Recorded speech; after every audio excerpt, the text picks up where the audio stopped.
আজকের কঠোপনিষদ। কঠোপনিষদ শুরুতেই আমরা জানি যে আমরা শান্তি মন্ত্র পাঠ করি। তো আসুন আমরা শান্তি মন্ত্র পাঠ করব প্রথমে, তারপরে কঠোপনিষদের মন্ত্র শুরু করব। ওম সহনৌ ভবতু সহনৌ ভুনাক্তু সহ বীর্যং করবাবহৈ তেজস্বিনাবধীতমস্তু মা বিদ্বিষাবহৈ। ওম শান্তি শান্তি শান্তি। হরি ওম।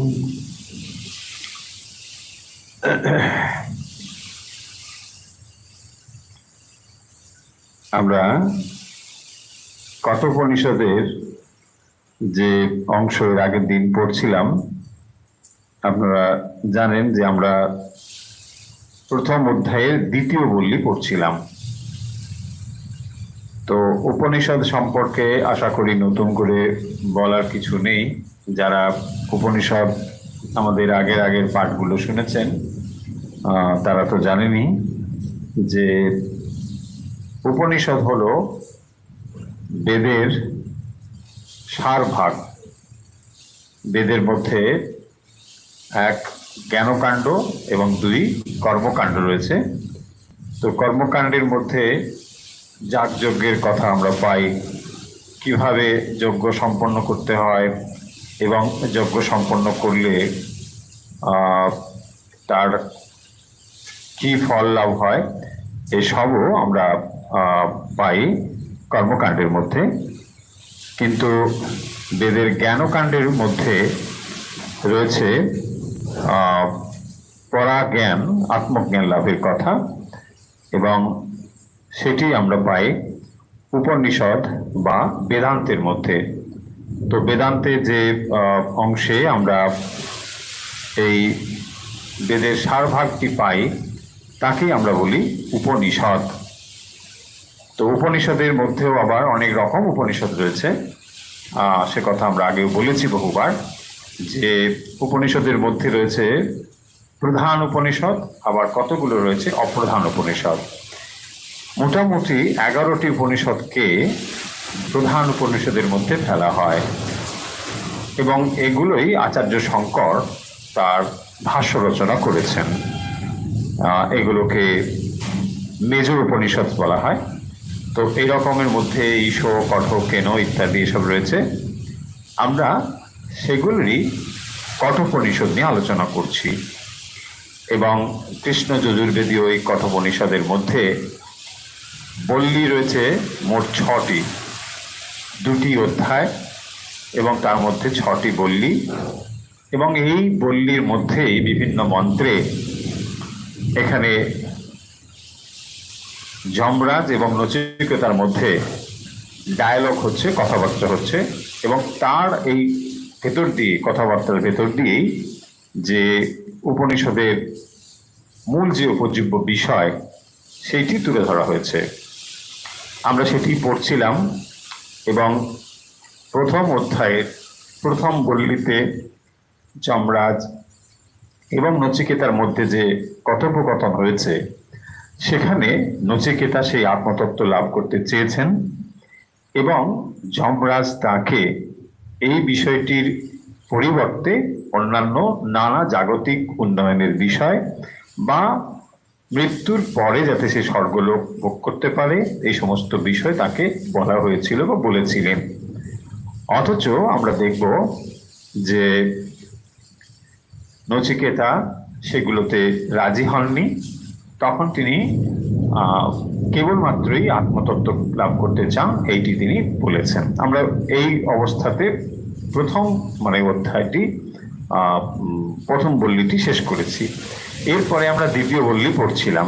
ইনফ্যাক্ট আমরা দ্বিতীয় বল্লী আগে একবার পড়ে ফেলেছি, এখন আমরা দ্বিতীয় বল্লীটাকে দুবার ধরে পড়ছি। দ্বিতীয়বার পড়তে গিয়ে আমরা এই পর্যন্ত 14টি মন্ত্র পড়ে ফেলেছি, এবং এই 14টি মন্ত্র পড়তে গিয়ে আমরা কি দেখেছি, কতগুলো পয়েন্ট এখানে এসেছে। সেগুলো হচ্ছে একেবারে প্রথমেই শ্রেয় এবং প্রিয়র কথা এসেছে। কেন এই যে শ্রেয় এবং প্রিয়র কথাটা এলো, প্রথমেই আমাদের মনে একটা প্রশ্ন আসতে পারে যে আমরা উপনিষদ পড়তে যাচ্ছি, আমরা প্রিয়তে মন দিলাম কি শ্রেয়তে মন দিলাম, কোনটা কি করলাম, তাতে উপনিষদের কি এসে যায়? আমরা জ্ঞানটা লাভ করতে চাইছি, আত্মজ্ঞানটা লাভ করতে চাইছি। What is আত্মন, what is Brahman, এটা আমাকে বলুন। তো আপনি অপ্রাসঙ্গিক ভাবে শ্রেয় প্রিয়র কথা কেন বলছেন, প্রশ্ন আসতে পারে আমাদের মনে। আমি শ্রেয়কে গ্রহণ করলাম নাকি প্রিয়কে গ্রহণ করলাম, তাতে আমার আত্মজ্ঞান বা ব্রহ্মজ্ঞান লাভের উপরে কি এমন নির্ভর করে, তাই না? কেন উপনিষদ এই কথাগুলো বললেন, এই প্রশ্ন আমাদের মনে আসতেই পারে। এই জন্য এই কথাগুলো বলা হয়েছে। আরো আমরা যত অগ্রসর হব তত আমরা ভালো করে জিনিসটি সম্পর্কে বুঝতে পারবো যে কেন যমরাজ নচিকেতাকে কথাগুলো বলছেন। প্রথম পয়েন্টটা হলো যে যখন আমরা কোনো একটা বিষয়কে জানতে চাই, যে কোনো একটা বিষয় যখন জানতে চাই, তখন সেই বিষয়টি আমাদের কাছে যিনি উপস্থাপন করেন, আমরা তখন সেই বিষয়টাকে বোঝার চেষ্টা করি। তিনি যেমন ভাবে বোঝান বা যেমন ভাবে বস্তুটা রয়েছে বা বিষয়টি রয়েছে, আমরা ধীরে ধীরে সেটাকে অবগত হই, কোনো সমস্যা নেই। এখন যদি কোনো এক মাস্টারমশাই ধরুন ভালো না বোঝাতে পারেন, আমরা অন্য মাস্টারমশাইয়ের কাছে যাই, সেটা টিচারের মানে দক্ষতা বা অদক্ষতা, ঠিক আছে। কিন্তু যমরাজ এখানে সে কথা বলছেন না। যমরাজ এখানে বলছেন একেবারে শুরুতেই শ্রেয় এবং প্রেয় দুটো রয়েছে, এবং বলছেন যে যারা শ্রেয় গ্রহণ করে তারাই আত্মতত্ত্বের দিকে অগ্রসর হয়, প্রেয় যারা গ্রহণ করে জাগতিক বস্তুর দিকে। কেন এই কথাটা বললেন আপনাদের কি মনে হয়? বেশ অনেকবার তো মনন টনন হয়েছে, কি মনে হয়? অনেক মানে কয়েক মাস ধরে তো আমরা আলোচনা করছি। কারণটা হচ্ছে যে যত সময় পর্যন্ত আমার লক্ষ্য থাকবে প্রেয়র দিকে, তত সময় পর্যন্ত আমরা শ্রেয়র বিষয় বুঝতেই পারবো না। হ্যাঁ, তার মানেটা কি হলো? দেখো, তার মানে হলো যে অন্যান্য বিষয়ের থেকে এই বিষয়টি তফাৎ হলো, এটি একেবারে নিজের বিষয়। এর আগে আপনি যে বিষয়গুলোকে জেনেছেন, সেটি মেডিকেল সায়েন্স থেকে শুরু করে ইঞ্জিনিয়ারিং থেকে শুরু করে কিছু, সেটা আপনি একটা সাবজেক্ট হিসেবে জেনেছেন, তাই না?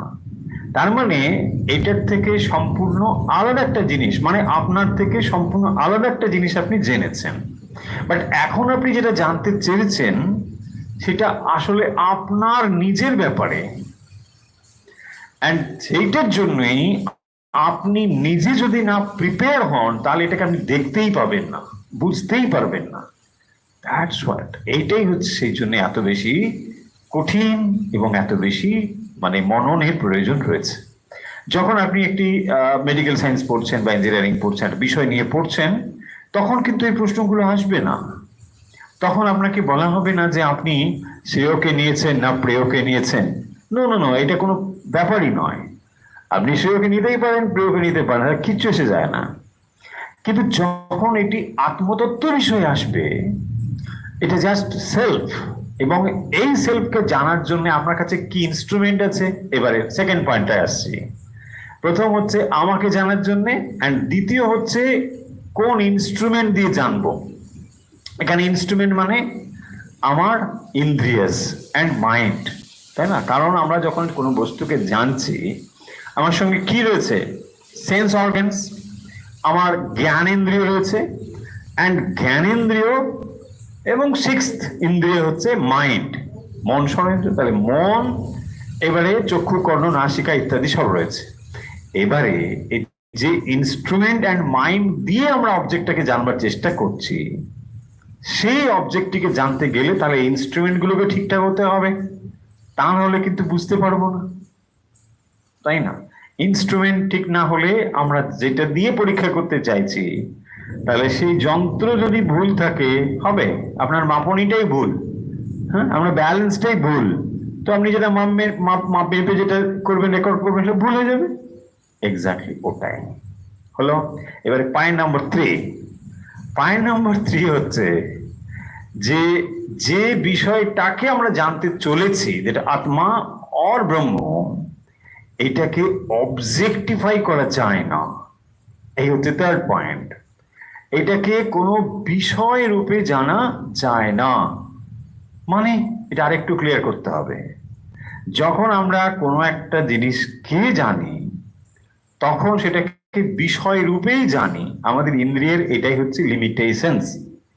যে কোনো বস্তুকে যখন জানতে চেষ্টা করি তাকে বিষয় রূপে জানি। যেমন এটাকে আমি দেখছি, তার মানে এটা একটা বিষয়, দৃশ্য বস্তু। সেই দৃশ্য বস্তুটাকে আমার একটা ইনস্ট্রুমেন্ট আছে, তার নাম চোখ। সেটা দিয়ে আমি দেখছি, এটা গিয়ে আমার মাইন্ডের উপর রিফ্লেক্টেড হয়ে পড়ছে। সঙ্গে সঙ্গে মাইন্ড বলে দিল, হ্যাঁ তুমি একটা এরকম জিনিস আগে দেখেছিলে, তো এটাকে পেন বলা হয়েছিল, এখনো নিশ্চয়ই এটাকে পেন বলা যাবে। হয়ে গেছে। এতগুলো প্রসেস হয়ে তারপরে আমি এটাকে পেন বলে ডিটারমিন করতে পারি। পরিষ্কার? তার মানে this object and myself is entirely different. আমি এবং এই অবজেক্ট আলাদা সম্পূর্ণ, এটা বুঝতে কোনো সমস্যা নেই। চোখের থেকেও এটা আলাদা, মনের থেকেও এটা আলাদা, সব আলাদা। এই যে জিনিসটিকে যখন আমরা দেখি, এটাকে আমরা বললাম অবজেক্টিফাই করা, তার মানে বিষয়ীভূত করা, বাংলায় বললে বিষয়ীভূত। এইবারে যাকে আমরা জানছি তাকে আমরা বিষয়ীভূত, মানে আত্মাকে আমরা বিষয়ীভূত করব কি করে, তাই না? এই একটা বড় সমস্যা এখানে আছে, যে আত্মবস্তুকে এখানে বিষয়ীভূত করে জানা যাচ্ছে না। সেই কারণের জন্যে এটাকে বিষয়ীভূত করা যাচ্ছে না, মানে এটাকে জানা মানে এটা হয়ে যাওয়া, ওর নেচারটার সঙ্গে এক হয়ে যাওয়া। এই কারণের জন্যই এই জিনিসটি এতটাই কমপ্লিকেটেড। তাই আপনাকে এখানে ইনস্ট্রুমেন্টগুলোকে খুব পিউরিফাই করতে হবে। যেমন ল্যাবে গিয়ে আপনি যখন কোনো একটা জিনিস এক্সপেরিমেন্ট করেন, যার দ্বারা এক্সপেরিমেন্ট করছেন সেটাকে আপনাকে ঠিকঠাক করতে হবে, ইনস্ট্রুমেন্টটাকে ঠিক করতে হবে। কিন্তু এখানে ইনস্ট্রুমেন্ট হচ্ছে ইনার ইনস্ট্রুমেন্ট। আমার আইজ, আমার আমার আমার চিত্ত বুদ্ধি অহংকার, এগুলো সমস্ত কিছু, তাহলে বাইরের অন্তরিন্দ্রিয় অ্যান্ড বহিরিন্দ্রিয়, এই দুটোকেই এখন ঠিকঠাক না করলে এটা দিয়ে যা আমি দেখবো বা বুঝবো শুনবো সবটা কিন্তু ভুল হয়ে যাবে। সেই কারণের জন্য এখানেই কথাগুলো বলা হয়েছে। তার মানে যখন আমরা কোনো একটি জিনিসকে মানে অপরা বস্তু, অপরা জ্ঞান হিসেবে জানছি, তখন আমার এই কোয়ালিটিস গুলো দরকার নেই। তাই যত সময় পর্যন্ত আমার ভেতরে এই জাগতিক বিষয়ের প্রতি আকাঙ্ক্ষা রয়েছে, তত সময় আমরা এই বস্তুগুলোর প্রতি মানে ইন্টারেস্টেড তো হবই না। আর আমার চোখের সামনে কথাটা বললেও আমি ধারণা করতে পারবো না, বুঝতেই পারবো না। আমার মাইন্ডটা অতটা ফাইন নয়। মাইন্ডটা ফাইন বা বুদ্ধিটা ফাইন নয়, কথার অর্থ কিন্তু এই নয় যে আমার তীক্ষ্ণ বুদ্ধি নেই। এখানে তীক্ষ্ণতার অর্থ হচ্ছে কনসেন্ট্রেটেড। তীক্ষ্ণ বুদ্ধি মানে কনসেন্ট্রেটেড, মানে একটা জিনিসে সেটা কেন্দ্রীভূত হওয়ার ক্ষমতা। এই কেন্দ্রীভূত হওয়ার ক্ষমতা কোত্থেকে আসবে না, যখন মন কামনা বাসনা বিবর্জিত হবে তখনই মন এক জায়গায় স্থির হবে।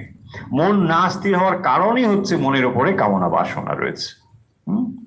তাহলে যারা গবেষণা করছেন, যারা উচ্চশিক্ষায় পড়াশোনা করছেন, খুবই মানে বিজ্ঞান বা ইত্যাদি বিষয় নিয়ে গবেষণা করছেন, তো আপনি তো সঙ্গে সঙ্গে বলবেন তাদের কি কনসেন্ট্রেশন হচ্ছে? হচ্ছে, তাদের ডেফিনেটলি কনসেন্ট্রেশন হচ্ছে, কিন্তু সেই মন কামনা বাসনা বিবর্জিত নয়।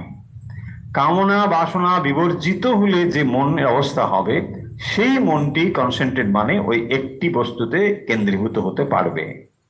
মনের ওই রকম অবস্থার প্রয়োজন এই আত্মজ্ঞানকে লাভ করবার জন্য।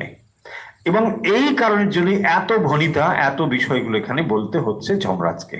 আশা করি আমরা বুঝতে পারছি কেন এই জিনিসগুলো হচ্ছে। এগুলো একটু ক্লিয়ার থাকা দরকার, যে না হলে আমরা না এই ব্যাপারগুলোতে ইন্টারেস্ট পাবো না। বলছি কি একটা বলে দিল, তারপর এটা বলে দিল, কেন বলে দিল, এইগুলো না। এটা পরিষ্কার হচ্ছে যে তার মানে ব্যাপারটা হচ্ছে আমার মন নিয়ে ব্যাপার। যদি আমার মনে স্থূল জিনিস ধারণা থাকে, স্থূল জিনিসের, তাহলে এই সূক্ষ্ম জিনিসগুলো আমরা ধরতেই পারবো না। সেই জন্যে ধীরে ধীরে আমাদের মনকে ওই দিকে নিয়ে যাওয়ার চেষ্টা করেছে, হয়েছে। দেখুন এভাবেই করা হয়েছে। এবং জাস্ট এর আগের মন্ত্রে আমরা যেটা পড়েছি তার একটু আপনাদের ধরিয়ে দিই। নম্বরে কি বলেছেন না, অন্যত্র ধর্মাৎ অন্যত্র অধর্মাৎ, অত্র অস্মাৎ কৃত অকৃতাৎ। তার মানে এই শব্দগুলো দিয়ে বলছেন ধর্ম অধর্ম কৃত অকৃত ভূত ভব্য, এইগুলো থেকে অন্যত্র, অন্যত্র মিন্স যেটা এর থেকে আলাদা, পৃথক। মানে এমন একটা বিষয়ের কথা যমরাজ বলছেন এবং নচিকেতা সেটাকে ধারণা করছেন বা বুঝেছেন যে বিষয়টি হবে সম্পূর্ণ আলাদা। কিসের থেকে না, কার্য কারণ থেকে সেটা আলাদা হবে, হ্যাঁ, এবং সেটা ভূত ভব্য মানে টাইম, সোজা কথা, যেটা টাইমের দ্বারাও লিমিটেড হবে না, যেটা কার্য কারণ দ্বারা লিমিটেড হবে না, এবং যেটা আর কি হবে না, ধর্ম অধর্ম। ধর্ম অধর্ম মানে, ধর্ম অধর্ম মানে হচ্ছে যে কোনো একটি কাজ তখনই ধর্ম অধর্ম হবে যখন সেখানে ডুয়ারশিপ থাকবে। দেখুন, যখন কোনো একটি কাজ এর মধ্যে ডুয়ারশিপ নেই, সেখানে ধর্ম অধর্ম বলে কিছু নেই। এক্সাম্পল দেখুন, একটি বাচ্চা ছেলে, শিশু, সে ভালো করুক মন্দ করুক তাতে তার পাপও নেই পুণ্য নেই। সেই বাচ্চা ছেলে খেলতে খেলতে হয়তো ধরুন একটা নারায়ণ শিলা লাথি দিয়ে গড়িয়ে দিল, হয়, আপনি কি বলবেন, এই হা হা কি, তার পাপ বোধই নেই, তার পুণ্য বোধই নেই। দেখুন, কিছু হবে না ওর, কারণ ও যে ওটাকে নারায়ণ বলে বুঝছে তাও বুঝছে না, ও যে নারায়ণ রূপে লাথি দিয়ে দিল তা তো করছে না, ও খেলছে ওর মতো, শিশু। কিন্তু সে একটা অ্যাকশন করলো। পয়েন্টটা কোথায়? তাহলে এনি অ্যাকশন যেখানে ডুয়ারশিপ থাকবে সেখানেই তখন পাপ ও পুণ্য ব্যাপারটা আসবে। পাপ ও পুণ্যের জন্য এই দুটো জিনিস দরকার, ডুয়ারশিপ। এবারে দেখুন আর একটা এক্সাম্পল নিন। দেখুন, সূর্য উঠছে ডুবছে, রাইট? সূর্য ডোবার ফলে বা ওঠার ফলে, মানে বাস্তবিক তো সূর্য উঠছে না ডুবছে না, কিন্তু ব্যবহারিকভাবে আমরা দেখছি সূর্য ডুবছে এবং উঠছে। ঠিক এই যে রিলেটিভলি আমরা দেখছি সূর্য উঠছে এবং ডুবছে, তার ফলে পাপ পুণ্যের সঙ্গে তার কোনো টাচ নেই। তার ফলে কি হচ্ছে, দিন রাত আপনি দেখতে পাচ্ছেন।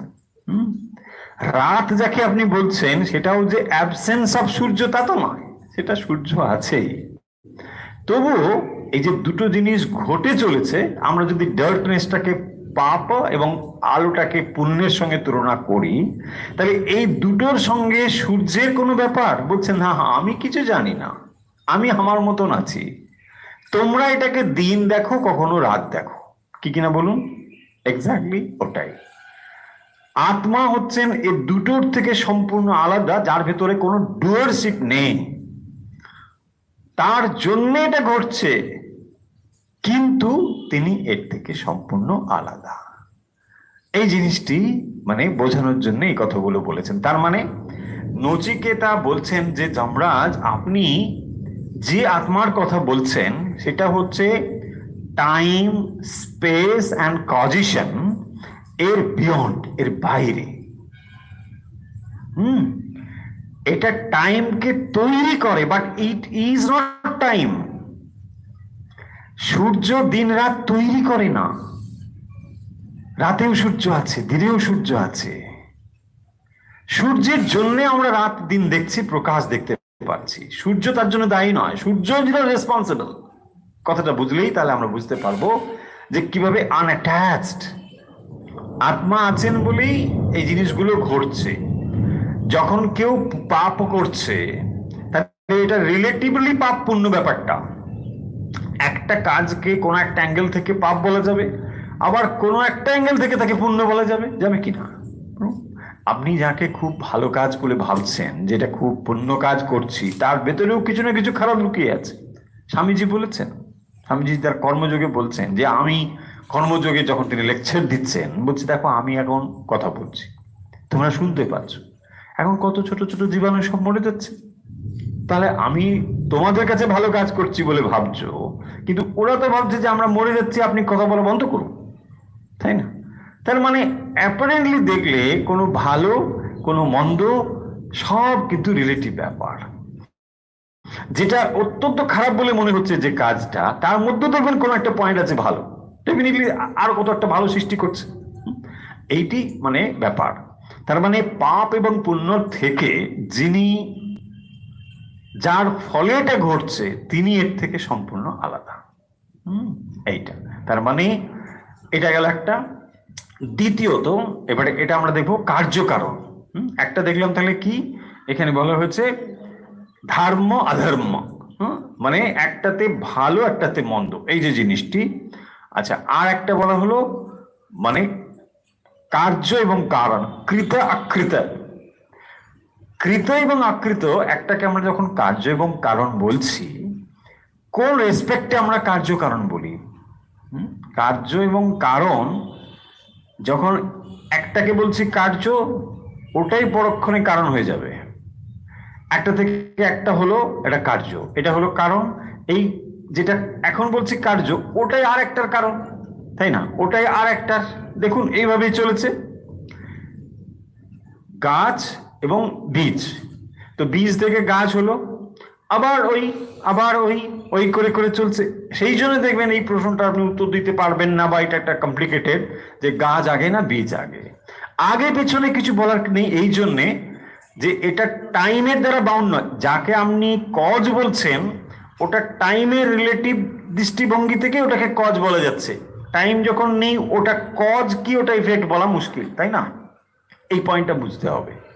তো সেই জন্যই বলা হচ্ছে যে তাহলে কার্য এবং কারণ বলে যেটাকে আমরা বলছি, সেটাও কিন্তু একটা টাইম বাউন্ড, একটা সময়ের সাপেক্ষে একটা জিনিসকে। যদি বলা হয় পিতা পুত্রের কারণ না পুত্র পিতার কারণ, বলুন তো, ওটা মুশকিল। যাকে আপনি পিতা বলছেন ওটাও রিলেটিভ, হ্যাঁ, ওটা রিলেটিভ ব্যাপার। টাইম যদি না থাকে, কে কার পিতা পুত্র বলা মুশকিল, তাই না? এখান থেকে ওটা না ওটা থেকে এটা বলা মুশকিল, বিকজ অফ টাইম অনলি এটাকে বলা যাচ্ছে। যখনই আমরা দেখছি আগে এসেছেন, তাহলে ইনি হয়ে গেলেন পিতা, এবারে পরে যিনি এসছেন তাহলে ইনি হচ্ছেন পুত্র, তাই না? আর কিছু নাই। তার মানে দেখুন, এখানে যদি সময়ের ধারণা আপনার না থাকে, তাহলে আপনি পিতা থেকে পুত্র না পুত্র থেকে পিতা কিছুই বলতে পারবেন না। হয়েছে? এই জায়গাগুলো বলে এখানে বলেছে, এই যে পরে টাইম বলে দিলেন, ভূত ভব্য মানে টাইম হলো। তাহলে টাইম, স্পেস অ্যান্ড কজেশন, এই তিনটে থেকে তিনি হচ্ছেন সম্পূর্ণ পৃথক। কে? আত্মা। সেই জন্যে বলছেন যে এই যে অনুভব আপনি যেটা করেছেন, আপনি সেটাই বলুন। যৎ তৎ পশ্যসি তদ্বদা, আপনি সেটাই বলুন। তার মানে আপনি যেটা অনুভব করেছেন, যেটা beyond time, beyond space, beyond causation, এটাই আপনাকে বলুন। তার মানে কি দেখুন তো, যদি আত্মবস্তু কোনো কার্যকারণ সম্পর্ক দ্বারা হয়, তাহলে দ্যাটস মেবি লিমিটেড থিংস। যেটা কার্যকারণ দিয়ে হচ্ছে সেটা তো লিমিটেড জিনিস হয়ে যাবে। তাহলে সেই জিনিসটা তো আমাদের জেনে কি হবে? সীমাবদ্ধ জিনিস জেনে তো আপনি অসীম হবেন না। তো ব্রহ্ম অসীম, অসীম যেটা হবে সেটা কখনো কার্যকারণের দ্বারা হতে পারে না। হয়েছে? আর সেটা কখনো টাইমের দ্বারা বাউন্ড হতে পারে না, কারণ টাইমের দ্বারা যখন বাউন্ড হয়ে যাবে, যে কোনো জিনিস কালের গর্ভে যেটা, সেটা ক্ষয়প্রাপ্ত হবে। এই শরীরটি একদিন জন্মগ্রহণ করেছে, শরীরটি একদিন মারা যাবে। কেন? এটা কালের দ্বারা চলছে। সো যে কোনো জিনিস যেটা কালের সঙ্গে যুক্ত হয়েছে, সেটা কিন্তু ব্যাস ক্ষয়প্রাপ্ত হবে, সেটা কখনোই অ্যাবসলিউট জিনিস হতে পারে না। হয়ে গেল? তাহলে টাইম, স্পেস অ্যান্ড কজিশন, কার্যকারণটা আমরা আগে বলেছি। এবার স্পেস হচ্ছে দেশ কাল, দেশ কাল নিমিত্ত বাংলায় বললে। তো দেশ ও কাল নিমিত্ত, দেশ মানে এক জায়গায় রয়েছে, এক জায়গায় যেটা রয়েছে সেটা তো লিমিটেড বিং হবেই। তার মানে ব্রহ্মবস্তু হচ্ছেন দেশের দ্বারা সীমাবদ্ধ নয়, কালের দ্বারা, এমনকি নিমিত্তের দ্বারাও সীমাবদ্ধ নয়। হচ্ছে এই যে অনুভব, সেই জন্য নচিকেতা বলছেন, হে যমরাজ, এটা একমাত্র আপনিই জেনেছেন এবং আপনি সেটাই বলুন আমার কাছে। তার মানে আপনি শাস্ত্র থেকে আমাকে একটা কোট বলবেন, এটা আমি শুনবো না। শাস্ত্র মানে ওটাও লিমিটেড হয়ে গেল, কার্যকারণের দ্বারা লিমিটেড হয়ে গেল, তাই না? শাস্ত্র তো রচনা করা হয়েছে। শাস্ত্র মানে যদি আপনি গ্রন্থ বলেন, বই বলেন, সে বইটাও আপনি একটা টাইমে আছে, একটা টাইমে ওটা হবে না। সেই জন্য বলেছেন টাইম, স্পেস এন্ড কজেশনের বিয়ন্ড আপনার যে অনুভব, সেই অনুভবটাই আমার কাছে এক্সপ্রেস করুন। হ্যাঁ, তার মানে আপনার নিজস্ব যে অনুভব আপনি করেছেন সেটা আমাকে বলুন। তদ্বাদা হয়েছে। এইবারে দেখুন যমরাজ কি বলেন। এতটা গেল ইন্ট্রোডাকশন। এবারে আমরা আজকের মন্ত্রে যাব। মন্ত্র নম্বর 15। সর্বে বেদা যৎ পদমামনন্তি तपांसि सर्वाणि च वदन्ति यदिच्छन्तो ब्रह्मचर्यं चरन्ति तत्ते पदं संग्रहेण ब्रवीमि ओमित्येतत्। যমরাজ বলছেন সর্বে বেদা যৎ পদমামনন্তি, সর্বে হে বেদাহ, একেবারে সর্বে বেদাহ, সমস্ত বেদ। সমস্ত বেদ মানে বেদের সমস্ত ভাগে যা বলা হয়েছে। যৎ পদম আমনন্তি, যৎ পদম, পদম মানে লক্ষ্য, যা আমরা লাভ করতে চাই। তার মানে সমস্ত বেদের যা লক্ষ্য সেটি হলো পদম। পদম আমনন্তি, যে পদম প্রাপ্তির জন্যে, সাক্ষাৎ লাভের জন্যে সমস্ত বেদ আলোচিত হয়েছে, বলা হয়েছে, সেই তপাংসি সর্বাণি চযৎ বদন্তি, এবং সমস্ত তপস্যা মানে শাস্ত্রীয় যে সমস্ত তপস্যা কর্মের কথা বলা হয়েছে, এই সমস্তই বলা হয়েছে সেই যা লাভ করবার জন্যে।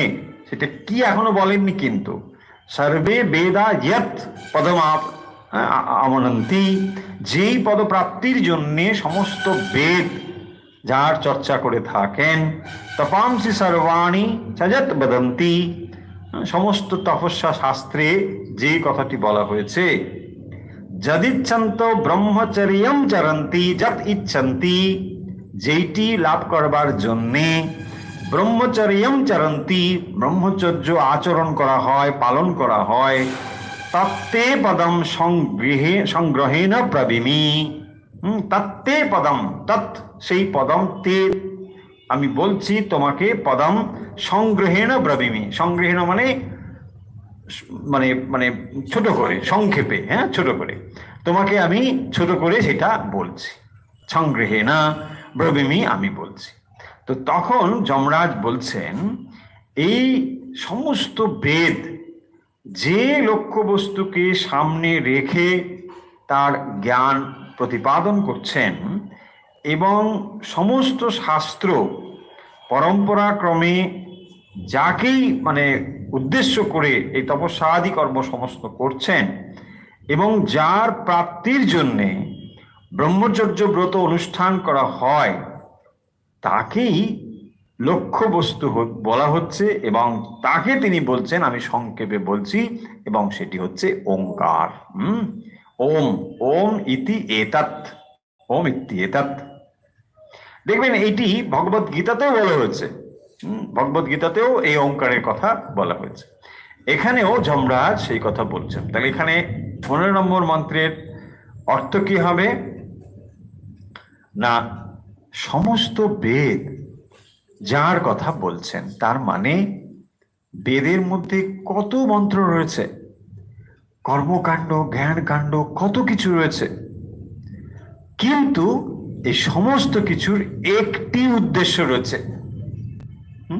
কর্মকাণ্ড, জ্ঞানকাণ্ড, সমস্ত কাণ্ডের একটি উদ্দেশ্য আছে, অন্য কোনো হাজার উদ্দেশ্য নেই। সেই জন্য বলেছেন তাকে পদম। পদম মানে লক্ষ্যম। আমি ভক্তি মুক্তি চাই না, পদ অভিলাষী। সবাই পদ চাই, তাই না? রাষ্ট্রপতি একটা পদ, এই পদ লাভ করবেন, ভালো, কোনো অসুবিধে নেই। কিন্তু বলছেন পদম মানে তার লক্ষ্য। তাহলে সেই লক্ষ্যটিকে লাভ করবার জন্যে সমস্ত বেদ একটি লক্ষ্য, বলছেন পদম আমানন্তি। যেই পদ প্রাপ্তির জন্যে সমস্ত বেদ তার চর্চা, জ্ঞানের এগুলো করে চলেছেন। তাহলে সমস্ত বেদের লক্ষ্য তাহলে কি? একটি হলো লক্ষ্য, এবং সেটি হলো সেই পদ। কি পদ? ব্রহ্মপদ। ব্রহ্মপদ প্রাপ্তি হলো লক্ষ্য। এখন আপনার মনে সঙ্গে সঙ্গে প্রশ্ন আসতে পারে যে কর্মকাণ্ডে তো অনেক কথা বলা হয়েছে, এই যাগ করলে স্বর্গে যাবে, ওই করলে পুত্র পাওয়া যাবে, কন্যা পাওয়া যাবে, নানা রকম রয়েছে, শত্রু নিধন করা যাবে। এখন সেইগুলো করে তাহলে আমি ব্রহ্মপদের কথা বলছেন হাউ? এইটা হচ্ছে এই ক্রমোন্নতির কথা সেখানে বলা হয়েছে। তার মানে সেখানে জ্ঞান কর্মকাণ্ডের কথা বললেও আসল কিন্তু লক্ষ্য হলো ওই ব্রহ্মপদ, ক্রমোন্নতির দ্বারা ধীরে ধীরে ধীরে ধীরে উন্নতি। মানে যদি কারো মনে পুত্রেষ্টি ইচ্ছে থাকে, সে পুত্রেষ্টি যজ্ঞ করুক, এবং তারপরে সে ক্রমান্বয়ে ধীরে ধীরে জ্ঞান লাভ করে মোক্ষর দিকে অগ্রসর হবে। এটাকে ক্রমমুক্তির কথা বলা হয়। ফলে তার ক্ষেত্রে এটি হবে এইভাবেই যাত্রা, কিন্তু আসল লক্ষ্য কিন্তু ওইটাই।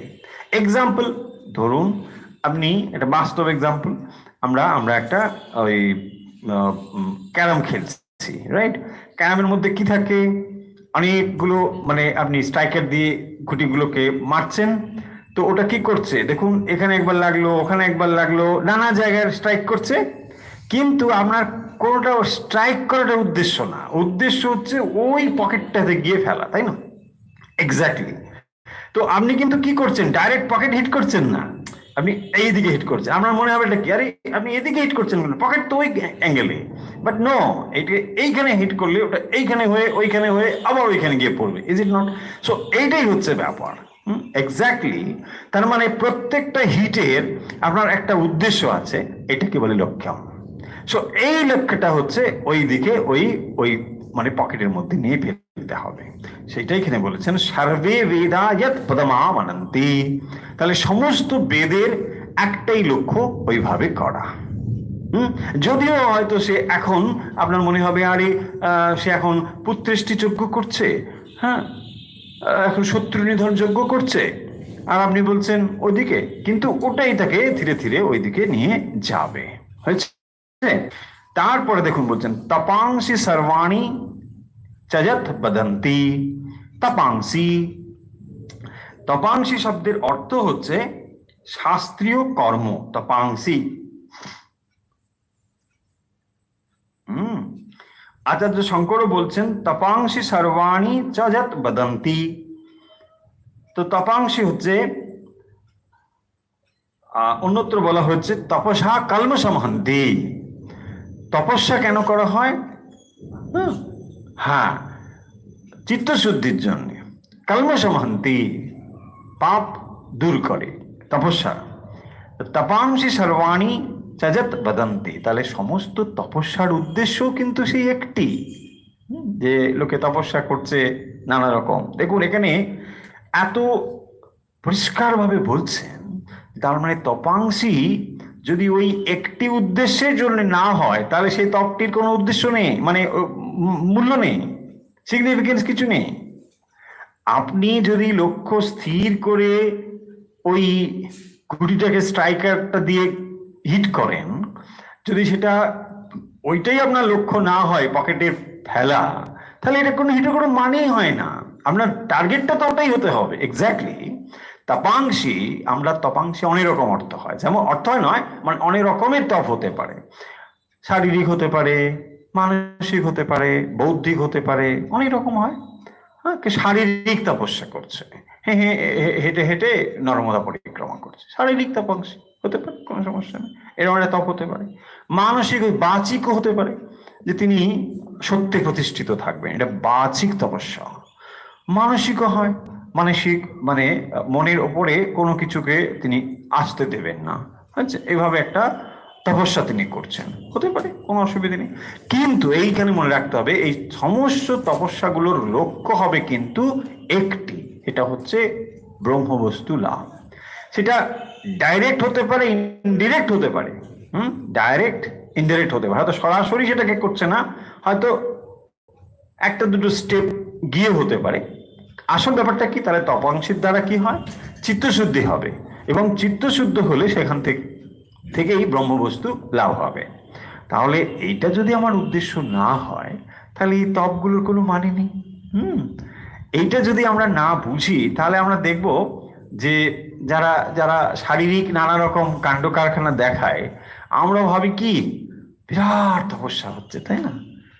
শারীরিক একটা কিছু করছে, দেখবেন কোথাও হয়তো দেখছেন এখান থেকে জিভের ওখান থেকে একটা নিডল ঢুকিয়ে দেওয়া হলো, ওখান থেকে বেরিয়ে যাচ্ছে, না হয় ওইসব বিকট মাঝে মাঝে দেখায় না, ওইসব যারা টেম্পোরারি সন্ন্যাসী সাজে, মানে টেম্পোরারি ইন দ্যাট সেন্স, খারাপ সেন্সে বলছি না, ওই চৈত্র মাসের গাজন টাজন হলে সন্ন্যাসী সাজে, বাট দে আর নট সন্ন্যাসী, দ্যাট টেম্পোরারি অনলি, হ্যাঁ, ওটা ফর দ্য টাইমিং। তো এই যে সন্ন্যাসী, কিন্তু তারা করে কি, মানে একটা নিডল নিয়ে একটা সাংঘাতিক কিছু করছে, মারাও যায় আবার, এগুলো ঠিক নয় কিন্তু, মানে আমি বলছি বলে এক্সাম্পল হিসেবে এটা এস্টাবলিশ করছি এরকম ভাবে না, বা জাস্টিফাই করছি এটা ভাববেন না, তো বলছি ভয়ঙ্কর দিকটা। এটা নিডল নিয়ে এটা কিছু ঢুকিয়ে দিল, ওখানে একটা কিছু করে দিল, হ্যাঁ, হ্যান্ড করে দিল, আমরা কি মনে হবে, কি তপস্যা, একটু রক্ত পড়লো না, বাবার কি কীর্তি, বাবার কিছু না। এখানে আসল ব্যাপারটা কি রয়েছে, মানুষকে এটা এটা তাজ্জব লাগানো, একটা মানুষ অবাক হয়ে যাবে, তাই না? সো এই জিনিসগুলো কিন্তু মানে ওই লক্ষ্য থেকে আমাদের সরে আসতে হলো। লক্ষ্যটা যদি ওইখানে থাকে, সেই জন্যই বলা হয়েছে এই সমস্ত কিছুর যা লক্ষ্য, তপাংসি সর্বাণি ত্যজত বদন্তি, তাহলে সমস্ত তপস্যার, সমস্ত বেদ চর্চার যেটি একমাত্র পদম, একমাত্র লক্ষ্য, তার পরের লাইনে বলছেন যদিচ্ছন্ত ব্রহ্মচর্যম চরন্তি। এই ব্রহ্মচর্য শব্দটি মানে অনেক সময় রংলি ইন্টারপ্রেট করা হয়, খুবই খুবই রংলি। ব্রহ্মচর্য মানে লোকে আমরা মোটামুটি বুঝি সেলিবেসি, সেলিবেসি is the brahmacharya. Brahmacharya celibacy is the one point, but is the only point. এটা অনেকে ভুল বোঝেন। অনেকে আছেন দেখবেন বিয়ে টিয়ে করেননি, হয়তো সে বিয়ে করেন মানে বিয়ে করার উপযুক্তই নয়, এমনও তো, যে কোনো কারণেই হোক না কেন, বাট সে ব্রহ্মচর্য নয়। ব্রহ্মচর্য মানে যিনি ব্রহ্মম আচরতি, যিনি ব্রহ্ম লাভের জন্য চেষ্টা করছেন, তিনি ব্রহ্মচর্য করছেন। ব্রহ্মচর্য শব্দটা এরকম অর্থ, ব্রহ্মচর্য, হ্যাঁ তিনি ব্রহ্মচারী, ব্রহ্মচারী মানে ওরকম না, হ্যাঁ সেইটাই। তো এই হচ্ছে যদিচ্ছন্ত ব্রহ্মচর্যম চরন্তি, যিনি ব্রহ্ম প্রাপ্তির জন্যে প্রচেষ্টা করে যাচ্ছেন, কঠোরভাবে চেষ্টা করে চলেছেন সমস্ত দিক থেকে, ইন্দ্রিয় সংযম আদি থেকে এই কাজটি যিনি করে চলেছেন, তাকেই বলা হয় ব্রহ্মচারী। তো সেই জন্যে যদিচ্ছন্ত ব্রহ্মচর্যম চরন্তি, যেটা প্রাপ্তির জন্যে যে কঠোর ব্রহ্মচর্য ব্রত তিনি পালন করে চলেছেন, তত্তে পদম সংগৃহীণ ব্রবীমি, আমি সেই পদ, সেই পদ মানে তার মানে একটি যে লক্ষ্য, সেই একটি লক্ষ্যের কথা, এবং সেটা আমি তোমাকে বলবো। দেখুন, তাহলে এত বিষয়গুলোকে বলে যমরাজ সংগ্রহেনা মানে এত সংক্ষেপে বলছেন, এর থেকে আর বোধহয় সংক্ষেপ হয় না। অ্যান্ড হোয়াট ইজ দ্যাট সংক্ষেপ? Only Om is the word. এর থেকে আর কি সংক্ষেপ হবে? অ উ অ্যান্ড ম। সো এর থেকে আর সংক্ষেপ হবে অনলি উ অ্যান্ড ম। সো এটা হচ্ছে একেবারে মানে সংগ্রহের সংগ্রহ, একেবারে সব থেকে ছোট, এটা বলেছেন। অ্যান্ড সেটা কি? ওম ইতি এতাত, সেটাই হচ্ছে ওম। এবং এই ওম নিয়ে আরো উপনিষদে নানা রকম বলা হয়েছে, এই এখানেও বলা হবে, উপনিষদের মধ্যে এখানেও বলা হবে ওম কি ব্যাপার ইত্যাদি, এটা বলা হবে। ওমের কাকে ডিনোট করে, কোন বিষয়কে সেটা বলে, পরব্রহ্মের কথা বলে, অপরব্রহ্মের কথা প্রতীক রূপে ওঙ্কারকে বলা হয়, কেন বলা হয়, এসব দিকগুলো পরপর আসবে।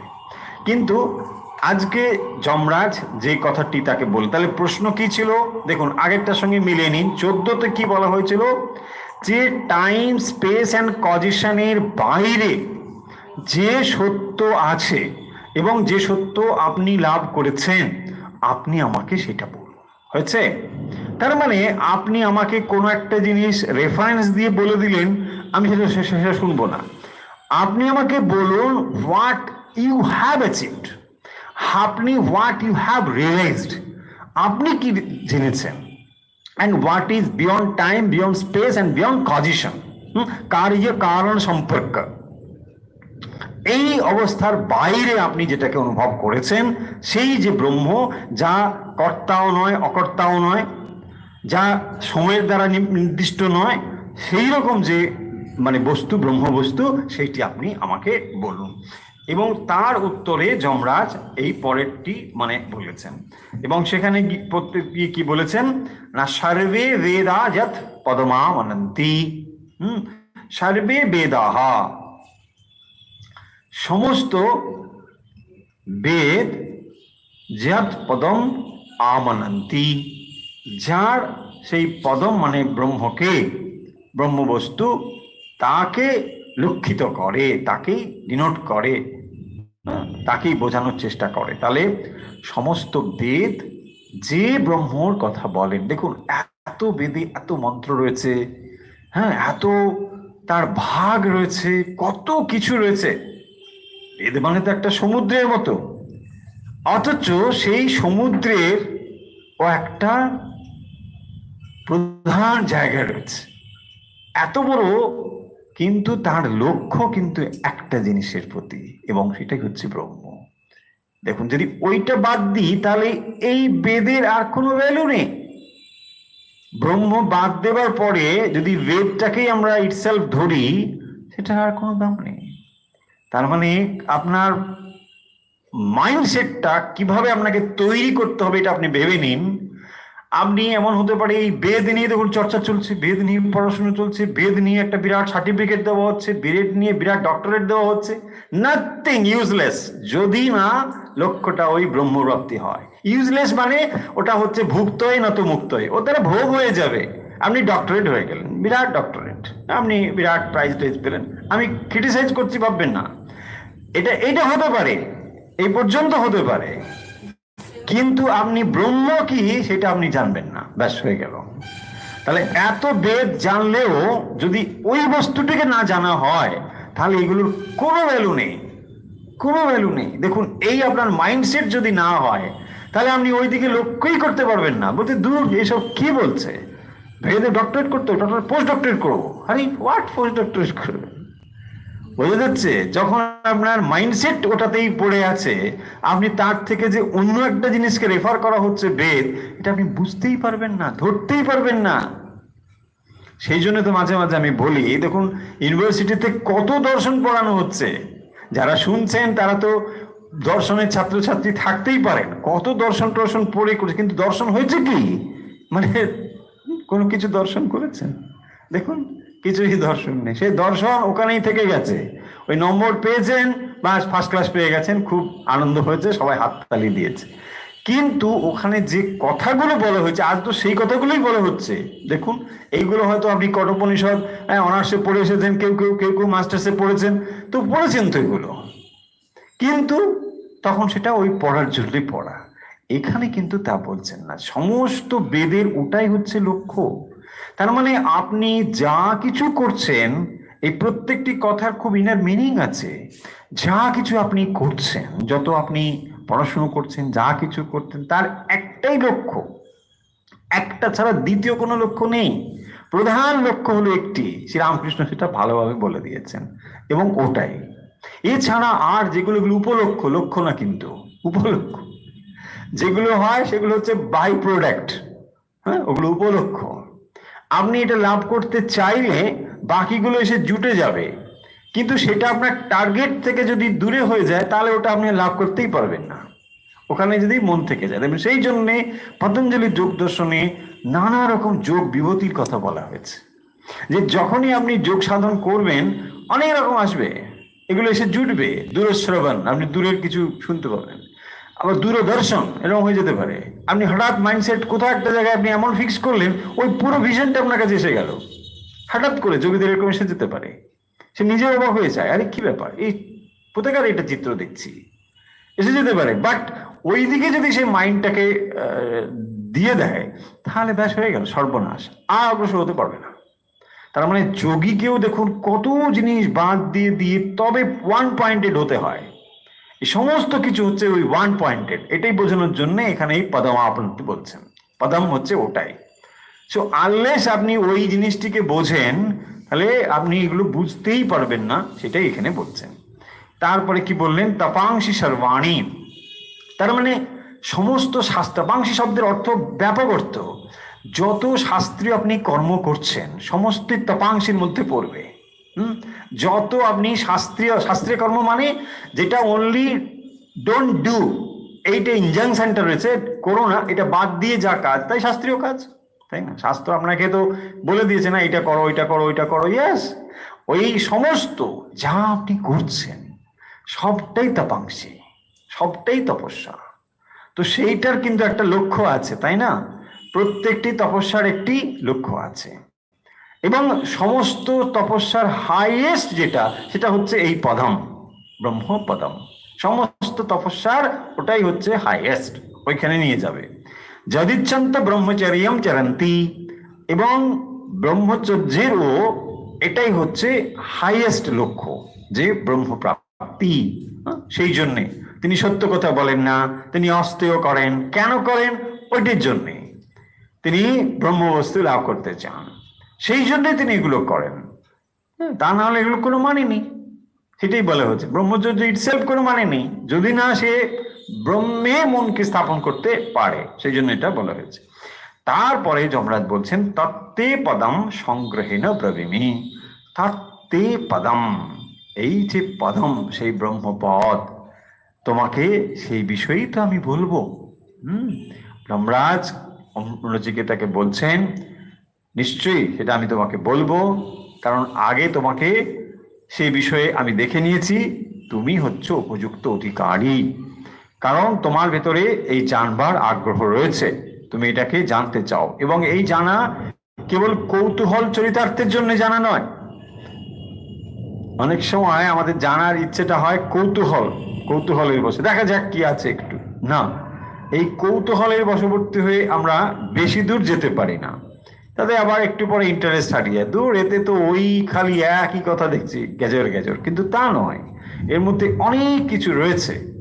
সেইটিকে যদি ইন্টারেস্ট না থাকে তাহলে আমরা বুঝতে পারবো না। যখন দেখবেন একটা কোনো জিনিসের প্রতি ভালোবাসা তৈরি হয়েছে, তখন তার পুঙ্খানুপুঙ্খ ইলাস্ট্রেশন আমার ভালো লাগবে।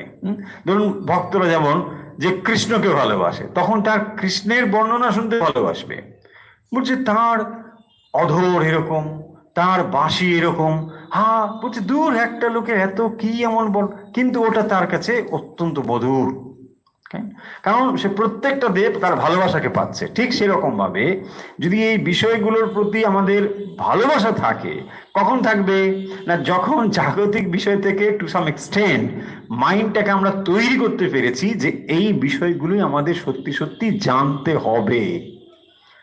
আমরা এতদিন যেগুলোকে জানবার চেষ্টা করেছি সেগুলোর একটা অর্থকরী দিকের জন্যই কেবল হয়তো প্রফেশনালি জিনিসগুলোকে জানবার চেষ্টা করেছি, কিন্তু সত্যি সত্যি আমার নিজের জন্য আমি কি জেনেছি, এই প্রশ্ন যখন আসবে তখন আমরা উপনিষদের কাছে আসব। এটা হচ্ছে আমার নিজেকে জানার বিদ্যা। অন্যগুলো জানার জন্য আমি যা জেনেছি সেগুলো আমার প্রফেশনাল জানা, আমি এটা জেনেছি ওটা জেনেছি, সেটা না। এখন আমি নিজেকে জানতে চাই, আর যেটা না জানলে আমি সত্যি শূন্যই থেকে যাব। এই মাইন্ডসেট যদি আমার তৈরি হয়, তখন এগুলো আমার কাছে অমৃত বলে মনে হবে। দেখুন শ্রীমদ্ ভাগবতের যে কথাগুলো রয়েছে, এই কথাগুলো বলা হয়েছিল একজন এমন মানুষের কাছে যিনি আর মাত্র 7 দিন জীবিত থাকবেন। এখন আমরা যদি ভাগবত পড়ি, ওই মাইন্ডসেট যদি আমাদের ভেতরে না থাকে, একটু আধটু হলেও দেখবেন ওই ভাগবতের রেখাপাত আমার মন্ত্রে করবে না। দূর এগুলো কি এমন গল্প, ওখানে সেই বৎস কুর্ম বরাহ, এই তারপরে এখানে কৃষ্ণ এসে গেল, কৃষ্ণের জীবন কথা, ভাল লাগবে না। কিন্তু ওটা কার কাছে বলা হচ্ছে? আসন্ন মৃত্যু, আর অল্পক্ষণ পরে তিনি মারা যাবেন, অল্প দিন পরেই মারা যাবেন। ফলে তার আগ্রহটা লক্ষ্য করুন, শুনবার প্রচেষ্টাটা লক্ষ্য করুন। এবং তার কাছে কে বলছেন, মজা করতে বসেছেন তা নয়, তার কাছে বলছেন স্বয়ং সুখদেব, যিনি এই পার্থিব জগতের সঙ্গে যার কোনো লেনা দেনা নেই, এইরকম একজন মানুষ, তিনি পরম ভক্ত ভগবানের, এবং তার কাছে তিনি এগুলো বলছেন। ফলে এগুলোর গুরুত্ব রয়েছে। এবং এই যে কঠোপনিষদ আমরা যা চর্চা করে চলেছি আজকে, যেগুলো আমরা বলছি, এগুলো ভাববেন না যে এই বইগুলো একটা মানে কিছু একটা নেই এরকম না। এর ভেতরেই যা কিছু, যত কিছু সাহিত্য আপনি পড়েন, যত কিছু পড়েন, সব এইগুলো দ্বারা জারিত হয়ে আছে। যারা রবীন্দ্রনাথকে ভালোবাসেন তারা এটা জেনে রাখলে হয়তো সুখী হবেন যে রবীন্দ্রনাথের ভালো লাগাই ছিল উপনিষদ। অন্তত তার অন্যান্য উপনিষদ সম্পর্কে জানা যায় না খুব একটা বেশি, কিন্তু ঈশোপনিষদ তিনি একেবারে প্রাণের প্রাণ করে এটাকে গ্রহণ করেছিলেন। সেই জন্য ঈশোপনিষদের যে ভাব দেখবেন তার লেখাতে, তার রচনার মধ্যে প্রচুর পরিমাণে পড়েছে। তো বুঝতেই পেরেছেন যে সাহিত্যেও এগুলো রয়েছে। এবং কঠোপনিষদের মন্ত্র সরাসরি এসে হাজির হয়ে গেছে মানে গীতার মধ্যে, ভগবত গীতার মধ্যে একেবারে ওয়ার্ড এসে গেছে। তাই জন্যে এই উপনিষদগুলো আমাদের একটু একটু হলেও জানা দরকার।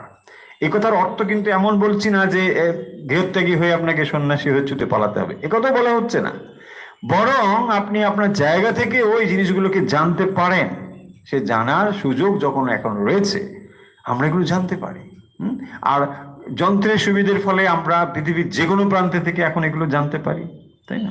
মোবাইল ফোনের ভেতর দিয়ে হোক বা যে কোনো, বা বইয়ের ভেতর দিয়ে হোক। আগে ভাবুন তো, যখন এই বইগুলো ছিল না, হ্যাঁ, তখন মানুষ কি কষ্ট করে এগুলো জানতে হতো। সেই গুরু গৃহে যেতে হতো, গুরুর বাড়িতে গিয়ে থাকতে হতো।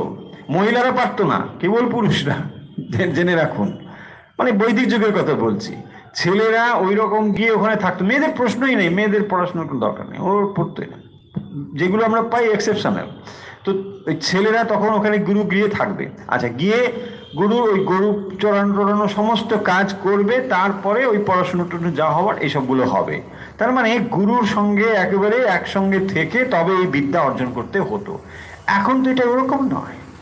এখন তো যে কোনো জায়গায় ছড়িয়ে পড়েছে, জ্ঞান সর্বত্র এখন রয়েছে, আপনি যে কোনো জায়গায় অ্যাক্সেস করতে পারেন, যে কোনো জায়গায় পড়াশোনা করতে পারেন। তাহলে ভেবে নিন যে বর্তমান যুগের ক্ষেত্রে এই জ্ঞানগুলো পাওয়ার ক্ষেত্রে অন্তত কত সুবিধা হয়েছে, যে কোনো জায়গায় আমরা পেতে পারি।